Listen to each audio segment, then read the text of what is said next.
Kraven the Hunter's first footage has taken me by surprise. Could this be Sony's first good Spider-Man spin-off? I had long ago lost all hope that Sony could create a decent superhero movie, but after seeing the first 8 minutes of Kraven the Hunter, I'm cautiously hopeful again. Let's be real, Sony's reputation when it comes to the Marvel adaptations has been a lot more miss than hit. Yes, there were entertaining movies, and films that were so bad they are fun to watch, but for the most part, Sony has desperately struggled to produce anything even halfway decent in live action.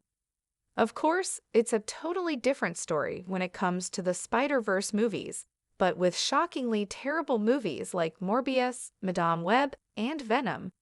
Let there be carnage in the rearview. The track record is less than stellar.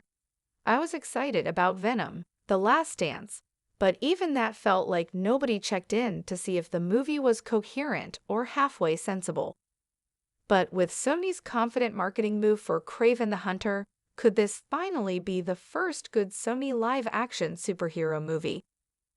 Kraven the Hunter's first 8 minutes actually looked pretty fun. Within 8 minutes of watching Madame Web, things felt slow and awkward. The same was true for Morbius. But with Kraven's initial 8 minutes of footage, it feels like something very different to what has come from Sony in the past. For one, they are jumping straight into the action, with Kraven already an adult man who is on the hunt. Then, rather than stretching this single story out for the entire runtime, the movie resolves his first hunt and his quick getaway in record time, establishing the efficiency and deadliness of the character. And while it's not grounded in reality, with Kraven performing superhuman stunts, that isn't the expectation for a superhero movie. The style, the pace, the dialogue, and Kraven's own interactions all feel fun and exciting. It doesn't feel like the same dark and grimy setting found in Morbius, nor does it lead the viewers down a long winding road to nowhere like Madame Web. And by that measure, it's already taking the lead. And with all of this in mind, it feels like a movie I can genuinely get excited about, but I'm still nervous Sony could let me down at the last minute. I'm actually interested in seeing more of Kraven as a vigilante. One element that felt weaker when it came to these films was the development of the core characters. Cassandra Webb seems like a dull and uninteresting person who accepts being a hero and savior to 3 young girls, but does so grudgingly, which makes her less heroic. Then, as her story unfolds, it makes increasingly less sense. Michael Morbius, on the other hand, is a billionaire genius who seems to only care about his situation, and he is generally unlikable. The issue for both of these characters was never about whether they did right or wrong, but if they were convincing and entertaining. Kraven is a man who murders people swiftly, without any real anger, but he does it for the sport.